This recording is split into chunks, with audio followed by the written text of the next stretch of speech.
Gubernur Jakarta Pramono Anung memastikan akan menghentikan dan membongkar lapangan pedal yang tidak memiliki izin. Selain itu, Pemprov Jakarta juga melarang penggunaan lapangan pedal baru di zona perumahan. Pemerintah Provinsi DKI Jakarta resmi mengeluarkan sejumlah regulasi terkait olahraga pedal. Hal ini disampaikan usai rapat terbatas yang digelar dengan agenda pembahasan penertiban lapangan pedal di Balai Kota Jakarta. Regulasi yang ditetapkan salah satunya adalah menghentikan kegiatan hingga mencabut izin usaha lapangan pedal yang tidak memiliki persetujuan bangunan gedung atau PBG.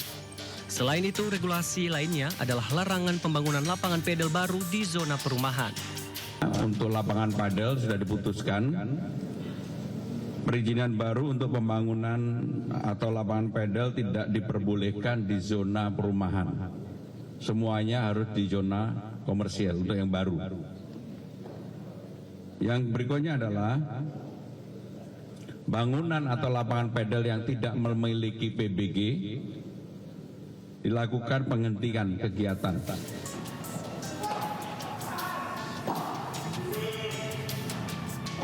Sebelumnya, polemik lapangan pedal bermula dari laporan warga di beberapa lokasi yang mengadukan kebisingan. Selain kebisingan, keluhan lainnya yang banyak disampaikan berkaitan dengan parkir liar dan operasional lapangan hingga larut malam. Pramono pun menjelaskan saat ini terdapat total 397 lapangan pedal di Jakarta.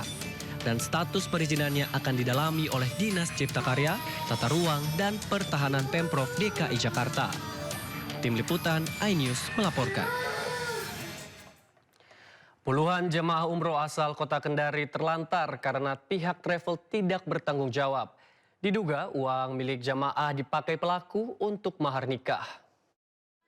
Saya bertiga ya, 28 juta. Jadi bervariasi, Bu? Bervariasi. Inilah puluhan jamaah umroh asal kota Kendari yang diberangkatkan oleh Travel Travelina terlantar di Tanah Suci.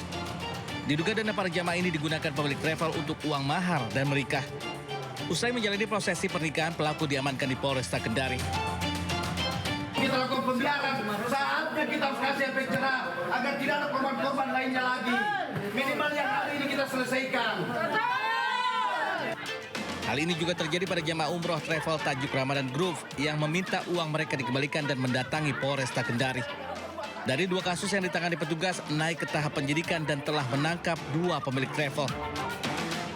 Pada dasarnya kedua travel ini belum memiliki izin sebagai penyelenggara PPIU yang independen. Aliran dana yang diduga disalah peruntukan. Jadi dana yang dari kloter selanjutnya sudah terlanjur digunakan untuk menutupi kekurangan dana dari periode sebelumnya.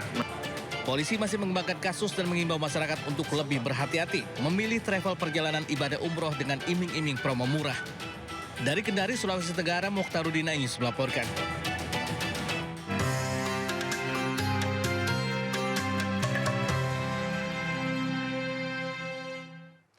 Pengurus Kompleks Makam Sunan Bonang bergotong royong memasak bubur suro Sunan Bonang di area Makam Sunan Bonang untuk dibagikan kepada warga dan para peziarah. Tradisi unik ini di Kabupaten Tuban, Jawa Timur ini dilakukan selama di bulan suci Ramadan dan diyakini sebagai warisan peninggalan Sunan Bonang yang masih terjaga hingga kini.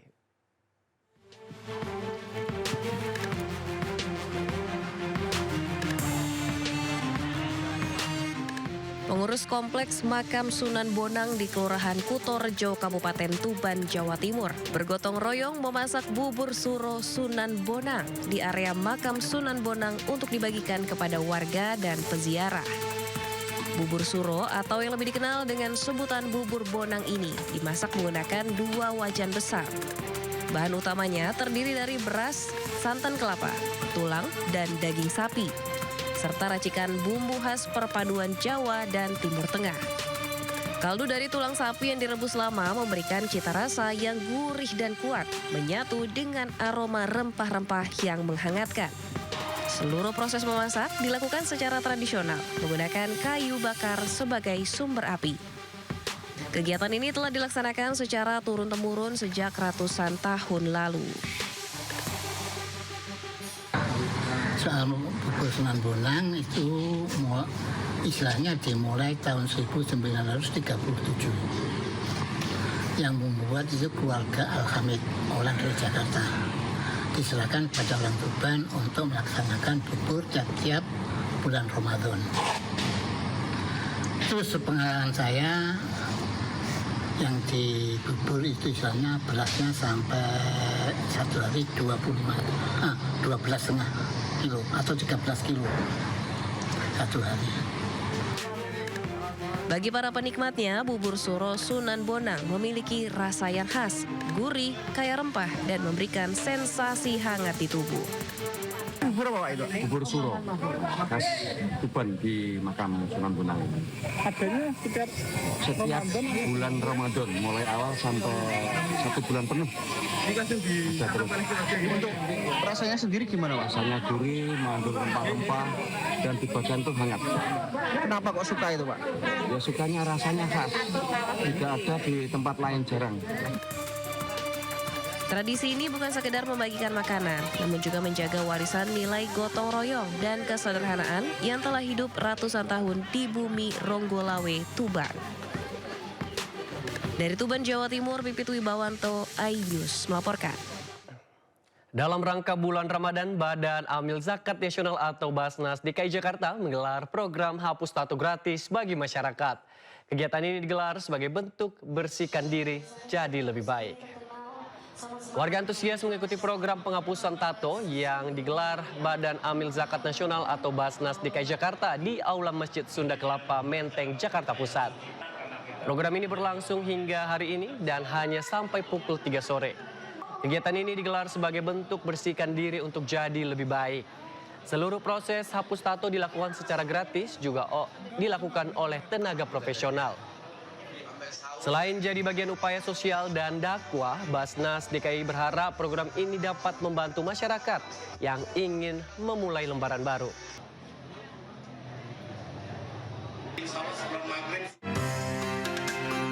Pasca kejadian viral polemik LPDP, pemerintah telah memeriksa ke-600 penerima beasiswa. LPDP menemukan 44 orang belum kembali ke Indonesia, 8 sudah dikenai sanksi dan 36 dalam proses. Dengan data awardee yang tidak mengabdi sesuai dengan kewajibannya, LPDP mendapatkan data tersebut berdasarkan satu data perlintasan keimigrasian yang kami mendapatkan akses dari Ditjen Imigrasi, kemudian juga dari laporan masyarakat kepada kami dan tentunya dari media sosial awardee LPDP tersebut. Kami sudah melakukan penelitian terhadap mungkin lebih dari 600 ya awardee, dan dari jumlah tersebut yang sudah ditetapkan sanksi ya termasuk pengembalian itu 8 orang, 36 lagi sedang dalam proses. Memang dari laporan-laporan tersebut misalnya terdapat yang masih dalam masa magang ya, di mana saat ini LPDP memberikan kesempatan untuk magang dan juga membangun usaha selama 2 tahun di luar negeri sesuai dengan ketentuan yang ada di buku pedoman penerima beasiswa. Kemudian ada yang sudah selesai masa pengabdian ataupun mendapatkan penugasan dari kantornya. Itu ada di buku pedoman penerima beasiswa. Tentang LPDP, saya ingin menggarisbawahi lagi ya, yang di para penerima beasiswa LPDP itu menggunakan uang rakyat Indonesia yang kita kumpulkan dari pajak. Kan diambil tuh, kita kumpulin dari pajak. Tiap tahun kita mengumpulkan pajak, masuk ke dalam APBN, lalu kemudian sebagian kita sisihkan, sehingga dia menjadi dana abadi. Lalu kemudian dana abadi itu ada hasil pengelolaannya, hasil pengelolaan itu kita pakai untuk membiayai beasiswa. Jadi itu uang rakyat. Jadi hormatilah rakyat Indonesia ketika menerima